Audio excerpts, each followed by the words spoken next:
Olá, povo de Deus! Estamos iniciando o nosso módulo de número 18, a abertura do primeiro selo.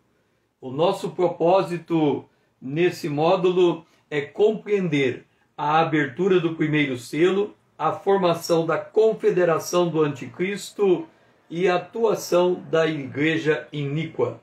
Nós estamos falando sobre o capítulo 6 do Apocalipse, parte do capítulo 12, o capítulo 13, o capítulo 17 e o capítulo 18.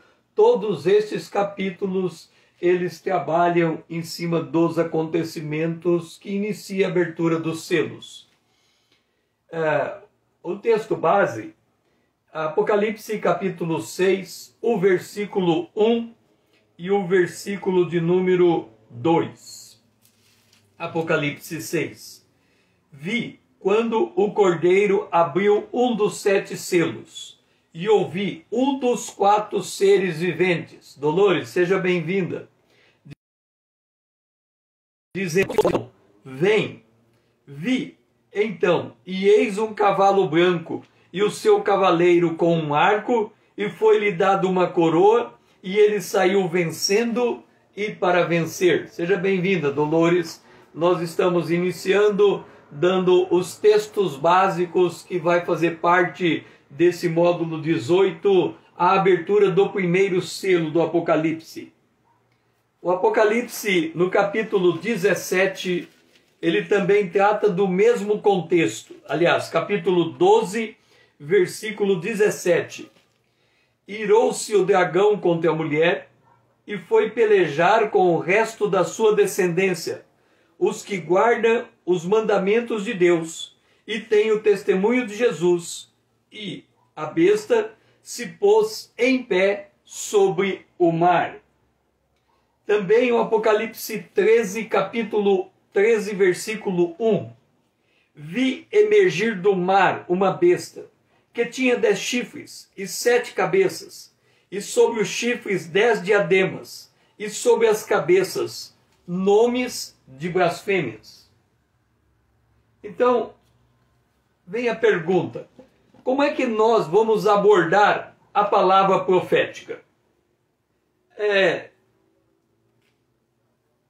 Entre um artigo da Chamada da Meia-Noite sobre como abordar a profecia, ele escreve assim: a saga humana é como um caudal que deságua no oceano insondável dos propósitos divinos.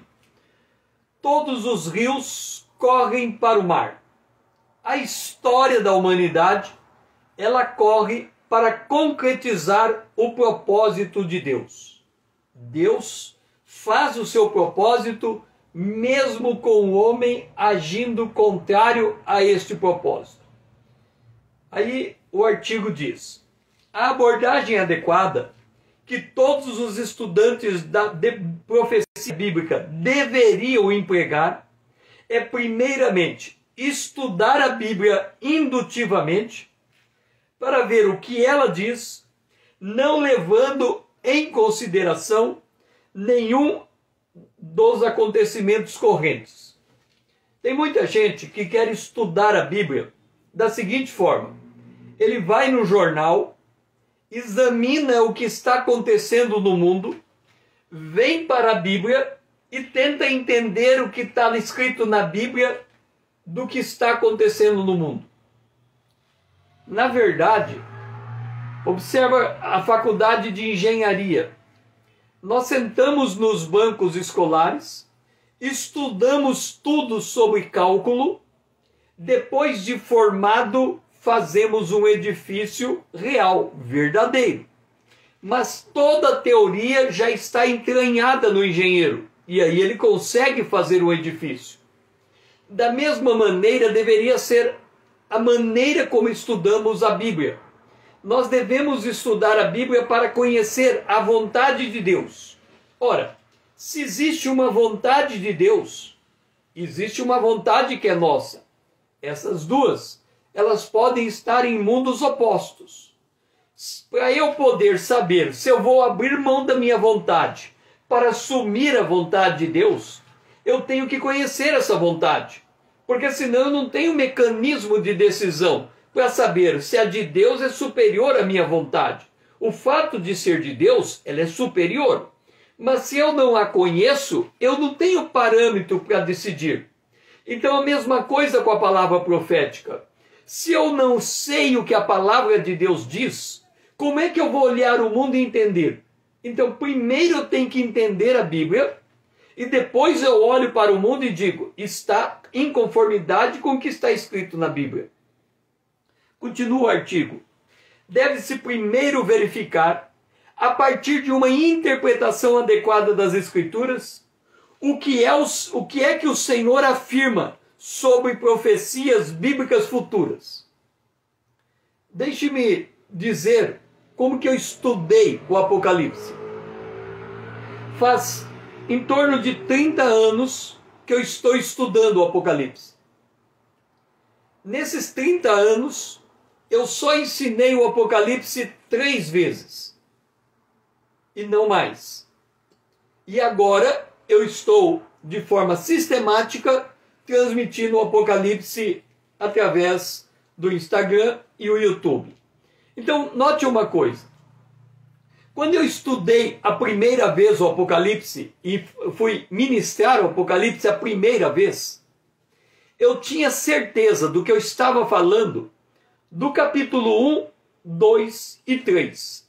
Do capítulo 4 para frente, mesmo eu estando ensinando, eu não entendia muita coisa. A segunda vez que eu fui ensinar o Apocalipse, eu consegui entender do capítulo 1 ao capítulo 7.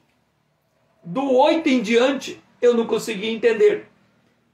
Do 1 ao 7 eu tinha segurança, dali para frente não. A terceira vez que eu fui ensinar o Apocalipse, e a diferença era de anos, de 3 anos, 4 anos entre uma vez e outra. Eu estava em Curitiba, eu ia ensinar o Apocalipse em Dourados. Eu tinha que viajar na quarta-feira para começar a instrução na quinta-feira. Eu ia ensinar a quinta à noite, sexta à noite, sábado à tarde, sábado à noite e domingo de manhã. 5 vezes para entregar o Apocalipse todo. Era terça-feira, eu preparando para viajar para Dourados, eu ia viajar na quarta, e aí eu abri o Apocalipse de novo e disse assim, eu não estou conseguindo entender. Como é que eu vou a terceira vez ensinar o Apocalipse e eu não consigo enxergar a sequência dos eventos? Aí eu pensei assim, quando a gente não consegue entender nada, a gente tem que pegar um dicionário. Aqui tem um dicionário de questões vernáculas. A gente tem que pegar, imagina um dicionário, você pegar, soltar todas as letrinhas do dicionário, joga para cima e fazer cair um dicionário novo. Imagina isso. Pega, mistura tudo, joga para cima e faz cair de novo. E aí você junta as letras e faz o dicionário. Foi assim que eu pensei. Falei, eu vou fazer o seguinte. Eu vou pegar todos os eventos que estão escritos no Apocalipse e vou escrever em cartão. Cada evento no seu cartão. E aí eu escrevi 64 eventos. Aí eu disse assim, agora eu vou imaginar que eu estou num quebra-cabeça. Eu vou pegar esses eventos e vou colocar ele em uma ordem cronológica que seja lógica. Eu abri a minha cama, montei em cima da minha cama e comecei a montar as peças. Montei as 64 peças. Tinha que dar uma lógica ali. Quando eu terminei, quando eu bati o olho, eu havia entendido a sequência cronológica do Apocalipse. E aí, depois que eu entendi essa sequência, aí eu comecei a fazer um trabalho de montar, eu tinha um cartão com o evento. Aí eu peguei e recortei o Apocalipse inteiro, a parte escrita. E ao invés de eu colocar o evento, eu coloquei a parte escrita do evento. E aí eu tinha que montar a escrita. Eu trabalho com semiótica há mais de 30 anos. Semiótica diz: o texto tem que entregar o entendimento do próprio texto. Eu não posso precisar de apoio externo. As referências internas do texto têm que explicar o seu próprio texto. E ali eu comecei a montar.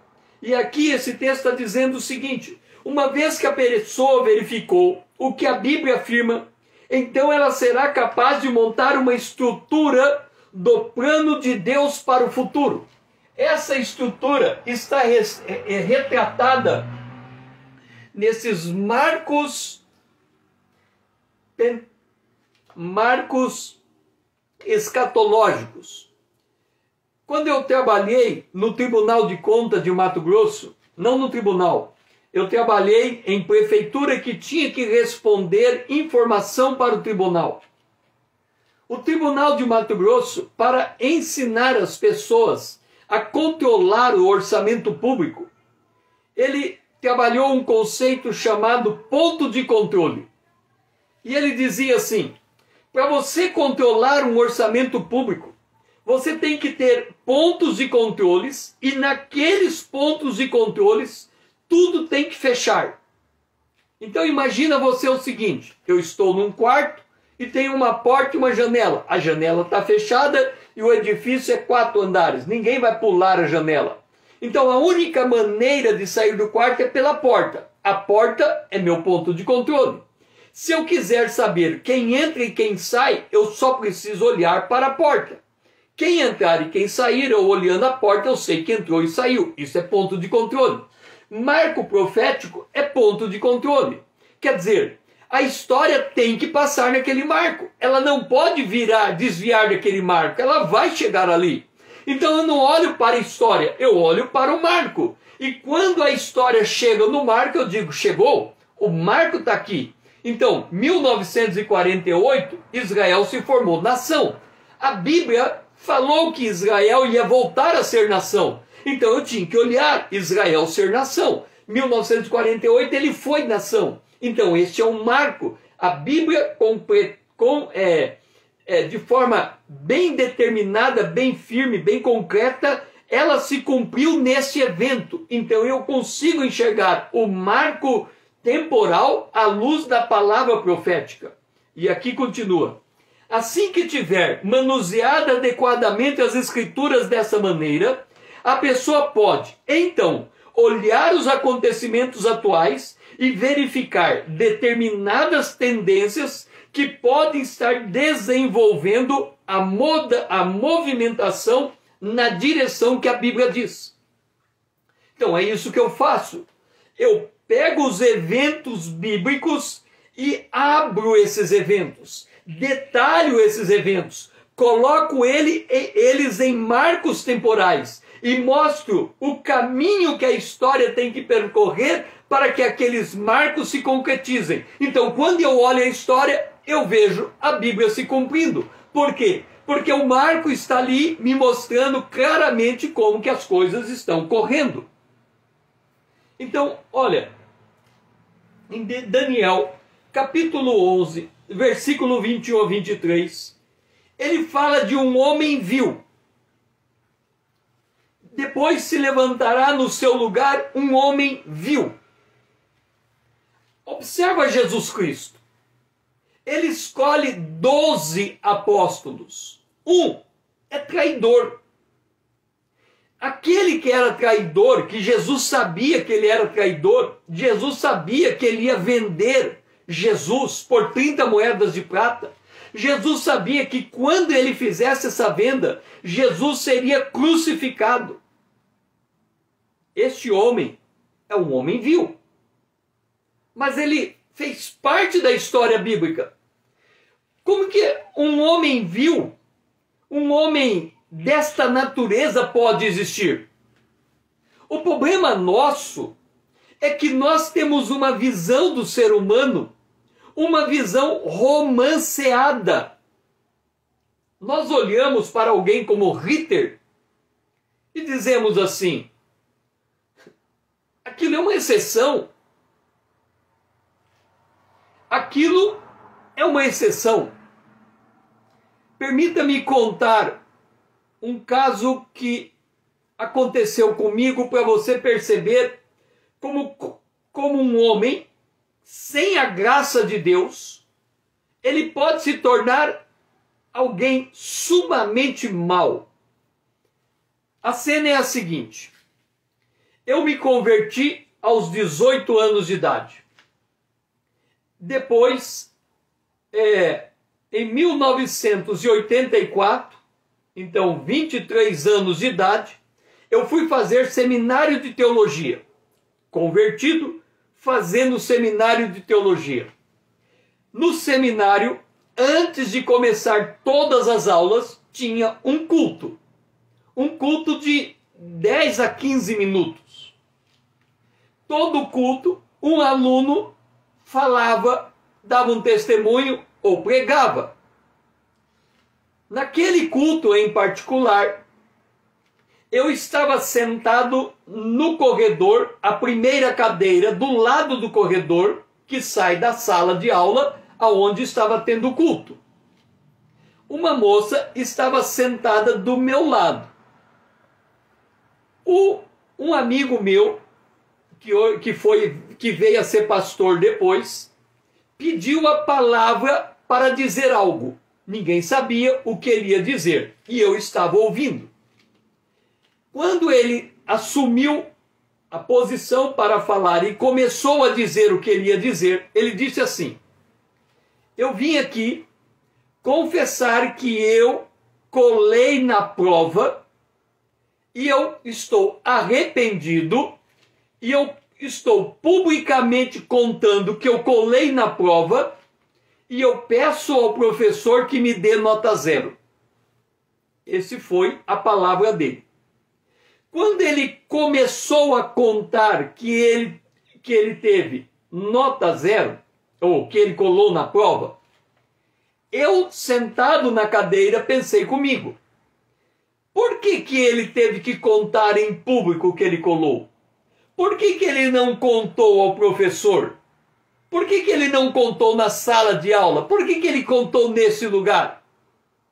Eu percebi que a minha mente não parava de questionar a atitude daquele rapaz. E aí, quanto mais ele falava, mais a minha mente questionava, e a minha mente entrou num processo de questionamento insuportável. Eu questionava tudo: a modulação de voz, a fala. Eu fui questionando, e quando eu vi que a minha mente disparou e que ela não parava mais, eu pensei comigo: se eu abrir a boca, eu vou falar o que eu não devo falar.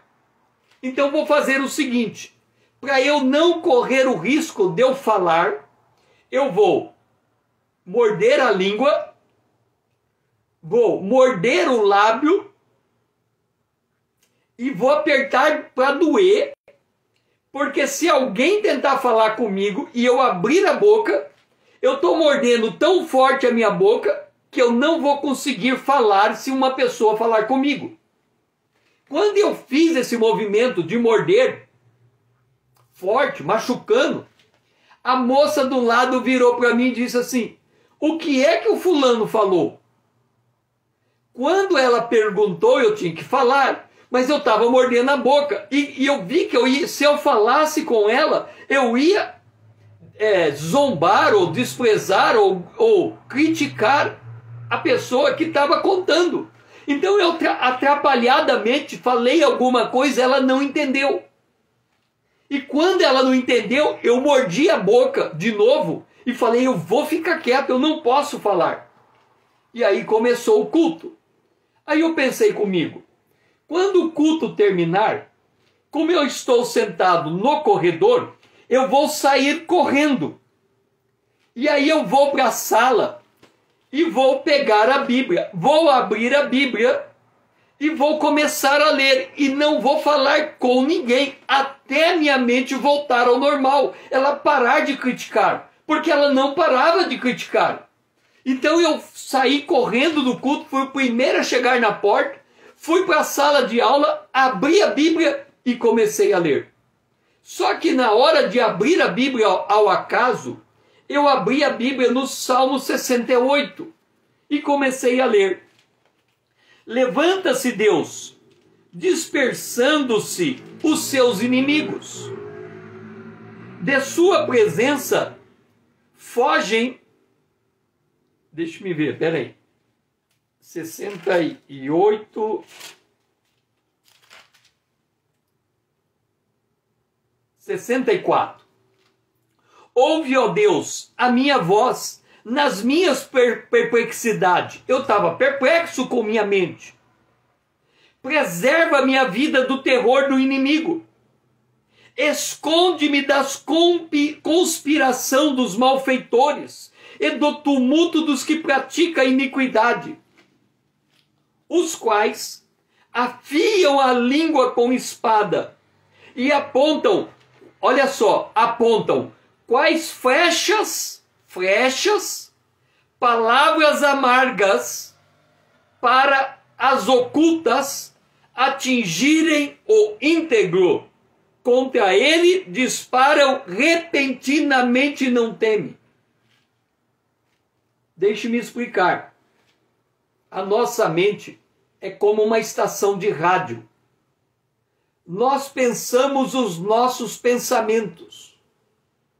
Na nossa voz, a voz interior. A gente pensa. Mas o ventrículo, acho que é assim que fala, ele projeta a voz dele na boca de um boneco. E você ouve o boneco falar com a voz do ventrículo.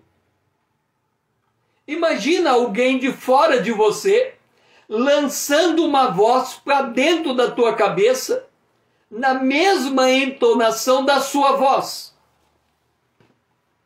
Mais ou menos assim.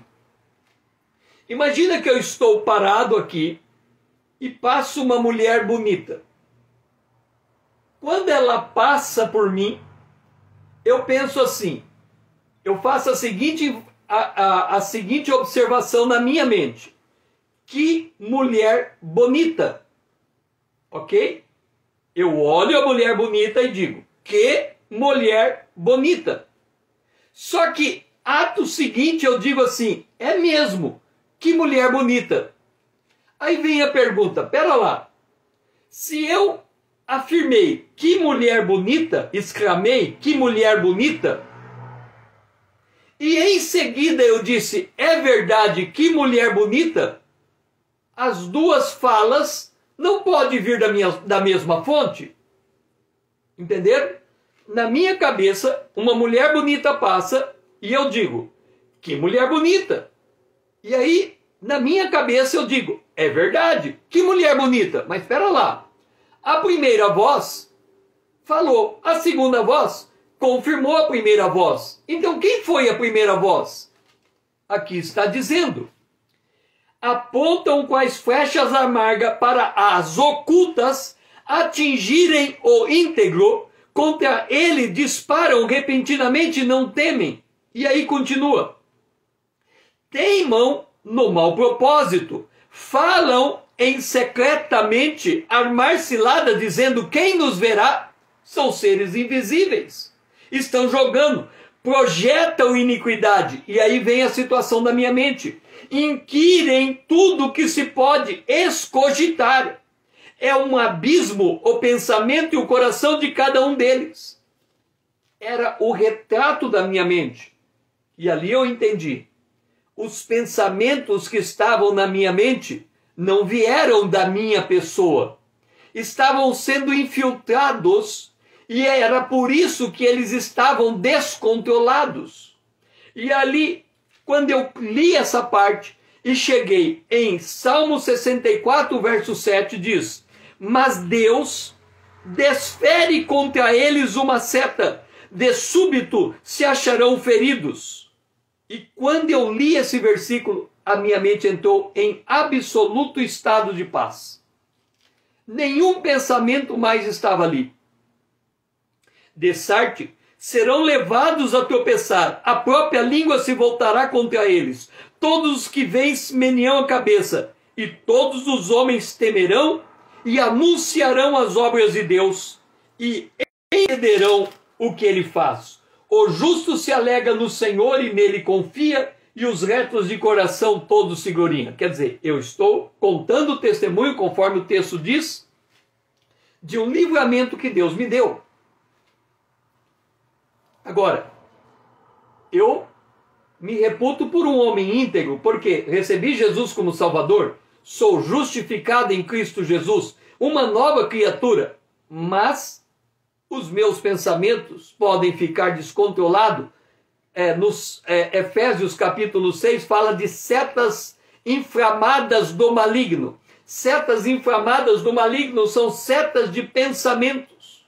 Elas infiltram na nossa mente, falando na primeira pessoa, como se fosse a nossa voz interior, e a gente pega e pega carona naquele raciocínio e diz, é verdade. E começa a pensar, e pensar, e pensar, e pensar de algo que eu fui instigado a pensar, não estava originalmente lá. Por que eu estou contando isso? Para nós entendermos, este homem viu. Porque este homem viu, ele não tem a proteção de Deus, que interrompe o ataque da seta maligna. Pelo contrário, ele está entregando a sua alma ao maligno. Ele está fazendo um pacto oculto com as forças das trevas. As forças das trevas estão comunicando ele poderes. E aí diz, o qual não tinha dado a majestade real. Quer dizer, ele vem tomar um lugar por assalto. Ele virá caladamente, tomará o reino com lisonjas, e as forças inundantes serão varridas de diante dele. Veja Hitler, quando ele começou a guerra, ninguém detinha ele, ninguém era capaz de vencê-lo. Ele foi avançando e ganhando territórios. Quando ele virou para o lado da Inglaterra, havia um homem na Inglaterra que tinha um orfanato com 1000 crianças. Este homem chamava Howard Hess. Este homem tem um livro com o nome dele escrito, chamado O Intercessor. Ele, no orfanato, ele nunca pediu dinheiro a homem algum. Ele entendia que se ele quisesse dar sustentação àquele orfanato, ele tinha que falar com Deus e pedir a Deus para trazer o pão todo dia no orfanato. E aí, quando começou a guerra, ele pegou e juntou os líderes do orfanato e começaram a orar por Londres. E o objetivo da oração era impedir que as bombas caíssem em Londres.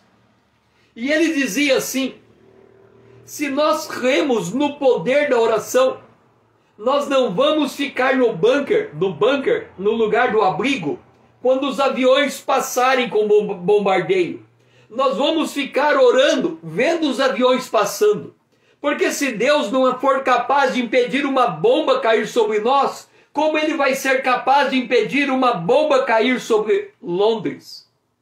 E este homem intercedeu por todas as grandes batalhas da Segunda Guerra Mundial. Contra um homem vil. E aqui está, esse homem vil, se ninguém o detém, ele vem. E depois, feita com ele uma aliança, usará de engano, e subirá e se tornará forte como pouca gente. Este homem, que está retratado em Daniel 11, é a caricatura da besta que vai surgir, de um homem apessoado, de um homem sagaz, de um homem inteligente, de um homem capacitado, de um homem que entende de política como ninguém, mas de um homem que toma caladamente com lisonjas o seu lugar. Um homem que vai usar de engano para ocupar a posição que ele vai ocupar. A saga humana é como um caudal que deságua no oceano insondável dos propósitos divinos, dizia o artigo. Foi esta a experiência de Daniel quando orava. A resposta da oração que ele fez quando ele pediu o retorno de Israel a Jerusalém na deportação da Babilônia, a resposta da oração veio em seu socorro Miguel, o arcanjo, incumbido de Deus de guardar Israel, o povo de Deus. Essa cena demonstra que os governantes são manipulados por principados alojados nos lugares celestiais, como foi o caso do rei da Pérsia, que queria impedir o príncipe, um anjo, chegar a Daniel e lhe entregar a resposta. Quando a gente examina o mundo natural, nós estamos ali, a política em Brasília acontecendo, tudo fervilhando, a gente só pensa em componentes humanos. A gente só pensa que é homem falando com homem, homem fazendo acordo com homem. A gente se esquece que há um Deus nesse século, chamado o grande dragão, a antiga serpente, Satanás e o diabo. É um personagem real. É um personagem que interfere nos negócios e na política humana com um propósito: conduzir o homem para fora da presença de Deus. Isso é real. Então nós não podemos olhar a política imaginando que é coisa decidida em uma sala com homens sentados conversando uns com os outros. Setas malignas, influências malignas vão sobre a cabeça desses homens. Agora, quando a gente pensa em influência maligna, a gente pensa em influência maligna só do ponto de vista do mal, no sentido de matar, roubar e destruir.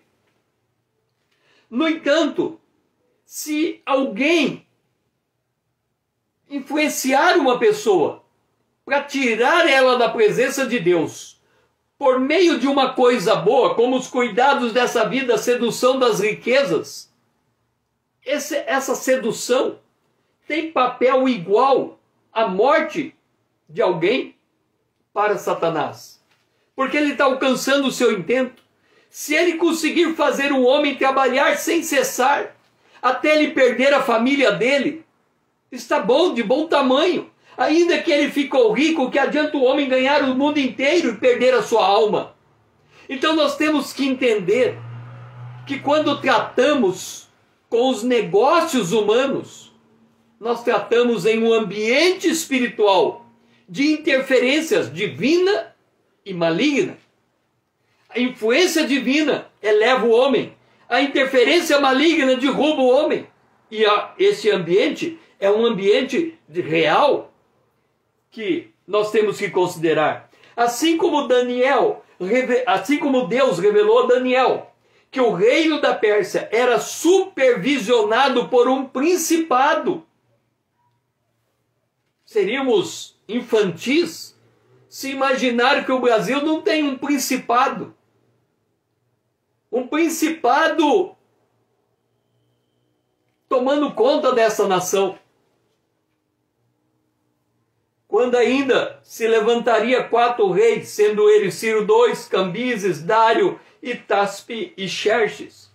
Esse último rei, Xerxes, rico e poderoso, empreendeu uma série de batalhas contra os gregos, até ser derrotado pelos gregos na famosa Batalha de Salamina, em 28/9 de 480 a.C. Em 13 anos, o grego Alexandre o Grande conquistou todo o Império Persa, incluindo terras distantes como a Índia. Casou-se com uma nobre persa de nome Roxana, mas 4 anos depois vitimou uma febre e ele veio a morrer. O império de Alexandre o Grande foi dividido por 4 generais, que é mencionado na visão de Daniel como 4 cabeças, sendo ele Ptolomeu no Egito, conhecido como Reino do Sul, Seleuco na Síria e restante do Oriente, Cassandro na Macedônia, Elisimaco na Trácia e Ásia Menor. Seguiu-se entre esses 4 reinos alianças, intrigas, desavenças, guerras, que culminou no reinado de Antíoco IV, entre o ano de 175 a 163 a.C. Antíoco IV avançou contra o Egito, tendo de recuar por pressão do Império Romano. Ele voltou-se contra Jerusalém e ele degolou 80.000 judeus. 2 anos depois, Antíoco IV voltou-se contra Jerusalém, matando e profanando aquele solo sagrado, proibindo o culto judaico, sacrificando porcos no templo e erguendo altares e ídolos no entorno da cidade. Nesta época, alguns líderes judeus fizeram aliança com Antíoco IV, buscando algum nível de convivência pacífica, abrindo mão de sua fé e afastando-se da aliança com Deus. Como se não bastasse toda a profanação, Antíoco IV baixou um edito unificando todas as religiões sob a égide dos seus ídolos. Os judeus que se circuncidavam eram torturados e mortos implacavelmente. Quando pensava não mais ter limite ao seu poder, Antíoco IV veio a cair morto e o seu corpo devorado por vermes, cujo mau cheiro afastava todos dele, provando assim a onipotência divina. O cumprimento destas profecias de Daniel, rigorosamente detalhada em Daniel 11, demonstra que o poder dado a Satanás para operar no período posterior ao arrebatamento será exercido debaixo do domínio de Deus, estando apto a realizar toda a obra que lhe é dada a fazer nos estritos limites da autoridade que lhe é delegada. Findo esse tempo, o juízo será instaurado, Satanás será preso e amarrado, impedido assim de operar na terra durante o milênio, quando a justiça reinará sob a supervisão direta do Senhor Jesus Cristo. O que eu fiz aqui? Peguei a história de Antíoco Epifânio, Antíoco IV, como ela se retratou, e ela vai se replicar no tempo do fim. Nós, principalmente os brasileiros, que nunca conheceu tempo de guerras, nós achamos que o mundo é um grande parque de diversão, que as coisas são tranquilas, a gente anda pelas ruas, mas a gente percebe em alguns pontos do país determinados nichos de violência, difíceis de entrar, territórios controlados por bandidos. E aí a gente percebe que a natureza do ser humano de hoje não é diferente da natureza do ser humano do passado. Em que pese o fato de toda a conjuntura de leis que nós temos, de constituição que nós temos, só o fato de sabermos que a Constituição já foi trocada N vezes, nada impede de ser trocada de novo. Ou seja, entre os homens, nada é definitivo, tudo é volúvel, tudo pode cair. E nós temos que entender a palavra profética. Porque se não entendermos a palavra profética, nós vamos viver uma vida romanceada, imaginando que as pessoas à nossa volta todas estão trabalhando em prol do nosso bem, única e exclusivamente. Então vamos ao movimento da revelação. O cavaleiro, a besta e o falso profeta. O cavaleiro, as bestas e a grande meretriz. os cavaleiros e os atores proféticos. Nós lemos Apocalipse capítulo 6, versículo de número 1. A abertura desses primeiros selos. A abertura do capítulo do selo, ela é depois do arrebatamento da igreja. É o arrebatamento da igreja que permite desencadear a abertura dos selos. Porque antes há um culto ao Criador, depois há o culto ao Cordeiro, então o Cordeiro vem e abre o primeiro selo. Vi quando o Cordeiro abriu um dos 7 selos, e ouvi um dos 4 seres viventes, dizendo, como se fosse voz de trovão. Vi, então, e eis um cavalo branco, e o seu cavaleiro, e com um arco, e foi-lhe dado uma coroa, e ele saiu vencendo e para vencer. Antes de definir quem é esse personagem do cavalo branco, precisamos ter uma visão importante sobre os atores proféticos que estão sob a esfera do domínio do dragão. Apocalipse capítulo 16, o versículo 13. Então vi sair da boca do dragão. Quem é o dragão? Satanás, a antiga serpente, o diabo, o acusador de nossos irmãos, que nos acusavam de dia e de noite, e hoje ele nos acusa. Esse é o grande dragão. Da boca da besta, quem é a besta? A besta é o homem do pecado, o filho da perdição, aquele que vai assumir o comando das nações. E da boca do falso profeta. Quem é o falso profeta? Antes do arrebatamento ele era chamado o anticristo. Depois do arrebatamento ele é o falso profeta. O objetivo do falso profeta é trazer as religiões para fazer da besta, desse homem iníquo, desse homem, o homem do pecado, o filho da perdição, de fazer com que a humanidade venha adorar esse homem. Da boca desses 3 homens saem 3 espíritos imundos, semelhante a rãs. Nós não estamos falando de homens normais, esses 2, a besta e o falso profeta. Nós estamos falando de homens que fizeram pactos malignos. Sai espíritos imundos da boca deles. Eles têm domínio sobre o império das trevas. Nós vamos ver esses 3 personagens de novo em Apocalipse capítulo 19, o versículo 20. Mas a besta foi aprisionada. A besta, esse homem, o iníquo, o homem do pecado, filho da perdição, foi aprisionado com ela, com a besta, o falso profeta, que era o anticristo, que se tornou o falso profeta, que traz as religiões para adorar a besta. Que os sinais feitos diante dela seduziu aqueles que receberam a marca da besta, e eram os adoradores da imagem da besta.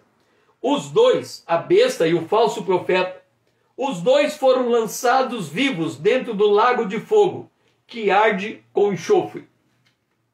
Jesus já havia dito que esse lago de fogo é preparado para o diabo e os anjos caídos. E ali eles vão pagar uma pena eterna. É um lugar de penalidade eterna. Nós vamos encontrar de novo os personagens em Apocalipse capítulo 20, versículo 10. O diabo, o sedutor deles, foi lançado para dentro do lago de fogo e enxofre, onde já se encontra não só a besta, como também o falso profeta, e serão atormentados de dia e de noite pelos séculos dos séculos. A Bíblia, o Apocalipse, no livro de Daniel, faz isso também. Quando apresenta esses seres iníquos e malignos, apresenta também a derrota deles e a vitória do reino de Deus. Porque para que a gente estude a palavra profética, nós temos que ter a tranquilidade que quem está no comando da história é Deus. E que cada ator profético vai cumprir o seu papel do jeito que lhe é dado a cumprir, nos limites estabelecidos por Deus. Então nós temos a besta, que é o homem iníquo, que é o filho do pecado. É um homem. Só que antes dele ser um homem, ele é um sistema de governo, uma visão de mundo, uma perspectiva de como dominar os povos. E ali nós temos dois personagens no Apocalipse, capítulo 13. O primeiro personagem está em Apocalipse, capítulo 13, versículo 1. Vi emergir do mar uma besta, que tinha 10 chifres e 7 cabeças, e sobre os chifres 10 diademas, e sobre as cabeças nomes de blasfêmias. Aqui, esta besta que sai do mar é o braço político desse homem do pecado. Esses 10 chifres são 10 governos. Essas 7 cabeças é que dos 10 governos, 3 vão cair. Permanecem 7. Então, 7 cabeças dominando 10 governos. Esta é a besta do mar. A besta que vai se apresentar depois do arrebatamento. Mar traduz a ideia de povos, raças, línguas e nações. Quer dizer, é uma besta que vai sair do meio dos povos. São governos que, junto com os povos, na autonomia que os povos lhe dão, vão reinar, entregando o seu poder, o seu reino, a sua autoridade, à besta que está sobre ela, o dragão. Nós encontramos uma outra besta em Apocalipse capítulo 17, o versículo 3. A besta escarlate, besta repleta de nome de blasfêmia, com 7 cabeças e 10 chifres. Apocalipse 17, versículo 3. Entenda, a besta escarlate é o sistema político antes do arrebatamento, que culmina no arrebatamento, entregando a formação de 10 nações para a besta que vem do mar. Então a besta da terra e a besta do mar é uma continuidade histórica que remonta ao Egito, à Síria, à Babilônia, à Medo-Persa, à Grécia, Roma no primeiro estágio, e depois chega em Roma no segundo estágio, com formação de 10 nações. A besta da terra. E vi ainda outra besta emergir da terra. Possui 2 chifres, parecendo cordeiro, mas fala como dragão. Esta besta da terra é a mulher meretriz antes do arrebatamento. É o domínio religioso, um braço de Satanás. Ela tem a aparência de cordeiro, quer dizer, ela parece com a igreja cristã, mas fala como dragão. A besta da terra. E nós temos uma outra besta. Então nós temos 4 bestas. A besta escarlate, antes do arrebatamento. A besta do mar, depois do arrebatamento. A besta da terra, depois do arrebatamento. E agora vem a besta que é chamado o 8º rei. E esse aqui é o homem do pecado, o filho da perdição. E a besta, que era e não é, também é ele, o 8º rei. E procede dos 7. E caminha para a destruição. Quem são os 7? Os governos mundiais, desde o Egito até Roma, na primeira e segunda fase. Esses são os 7 reinos. Ele sai do meio deles. Ele é o 8º rei. Quer dizer, lembra lá de Antíoco que vai sair um que não tem a dignidade real, quer dizer, ele não fazia parte dessa tropa, mas ele se levanta e ele assume essa posição. E aí nós temos o Apocalipse capítulo 17, o versículo 3. uma mulher montada numa besta escarlate, besta repleta de nome de blasfêmia com 7 cabeças e 10 chifres. Esta mulher é a besta da terra. Então, a besta escarlate e a mulher meretriz é o período anterior ao arrebatamento, e a besta da terra e a besta do mar é um período posterior ao arrebatamento. Então nós temos quem? Vamos entender os personagens. Nós temos 4 grandes personagens. O cavaleiro, nós lemos lá no Apocalipse, foi aberto o primeiro selo, e saiu um cavalo e o seu cavaleiro. Nós temos a besta, que é um homem, o homem do pecado, o filho da perdição. Nós temos o falso profeta, que é um homem também. E nós temos o anticristo, que é também um homem. O Apocalipse apresenta a grande meretriz, 4 bestas diferentes, sendo que a besta do mar e da besta escarlate são 2 momentos históricos distintos. Então vamos entender. Nós temos a besta do mar, a besta escarlate, a besta da terra, a grande meretriz, e no meio a besta e o 8º rei.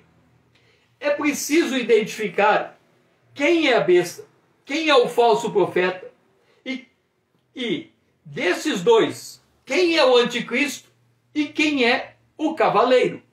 Porque senão nós vamos pensar que temos uma profusão de personagens, mas são os mesmos personagens em estágios de evolução diferente daquilo que eles vão se apresentar no fim. Então, o cavaleiro é a besta, o falso profeta é o anticristo. O cavaleiro e a besta é o 8º rei. O cavaleiro, a besta e o 8º rei, ele vem da besta do mar, que vem da besta escarlate. O anticristo vem da grande meretriz, que vem da besta da terra. Então, avançando o movimento da revelação, nós temos, lá na visão de Daniel, o 4º reino. Depois nós temos 10 reis e o 4º reino do Apocalipse. Então vamos voltar a Daniel, capítulo 2, versículo 20, quando Nabucodonosor, na estátua, ele vê Roma em 2 fases. Roma na primeira fase, as pernas de ferro. Roma na segunda fase, os pés, em parte de ferro, em parte de barro. E veja como é precisa a linguagem profética.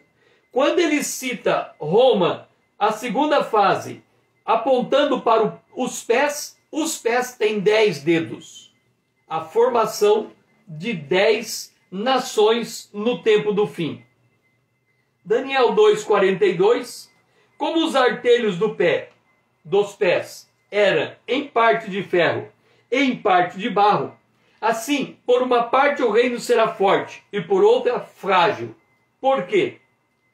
Porque lembra que no tempo do fim, o homem do pecado, a besta, sai rã, espírito maligno da boca dela.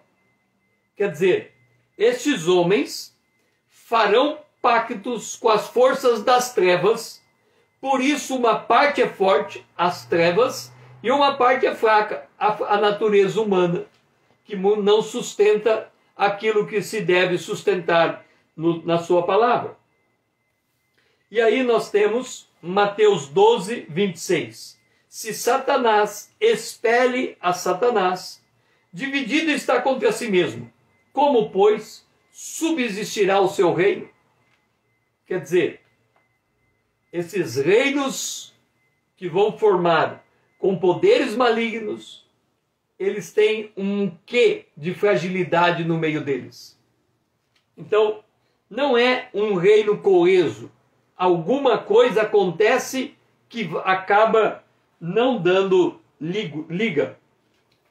Agora, Daniel, ele vai ver esse mesmo reino Roma na primeira e segunda fase, descrevendo como animal, o qual tinha grandes dentes de ferro. Ele devorava e fazia em pedaços. Roma na primeira fase.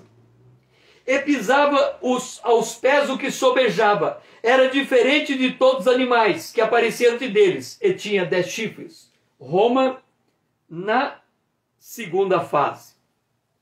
Então nós temos a visão do rei, pernas de ferro, que é o que Daniel viu como grandes dentes de ferro que devorava. E Roma na segunda fase, vista pelo rei, parte em ferro, parte em barro, vista por Daniel, pisava aos pés o que sobejava e tinha 10 chifres. No Apocalipse, a primeira fase da visão, a besta escarlate. A segunda fase da visão, os 10 chifres e as 7 cabeças.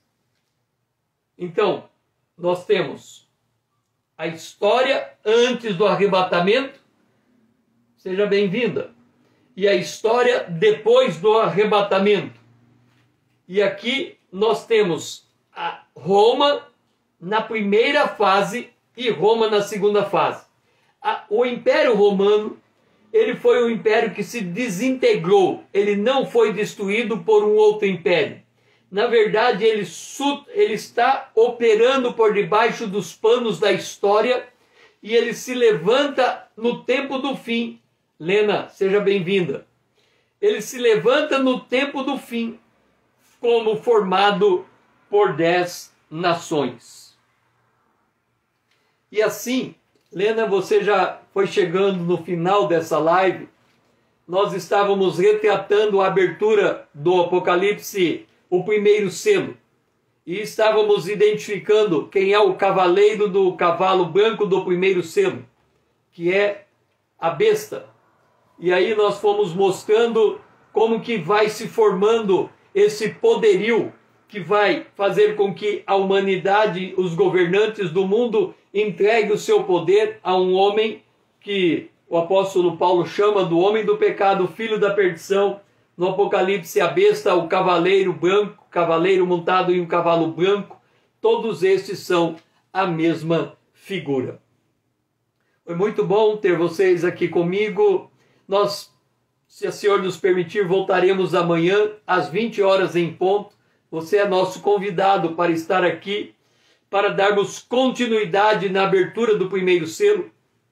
Vamos conhecer bem quem são os atores proféticos, para nós sabermos o que vai acontecer a partir da abertura do primeiro selo.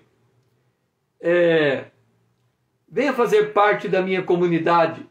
Se você nos ajudar, nós poderemos tornar essa comunidade significante e essa mensagem pode chegar mais longe. Você também pode nos ajudar levando essa mensagem através dos aviãozinhos aos seus amigos. Me ajude a despertar o povo de Deus nessa última hora, porque se a igreja se levantar desperta, o próprio Cristo esclarecerá a igreja dos fatos concernentes à volta de Jesus. Que você tenha um restante de dia abençoado na presença de Deus e que o Senhor seja louvado.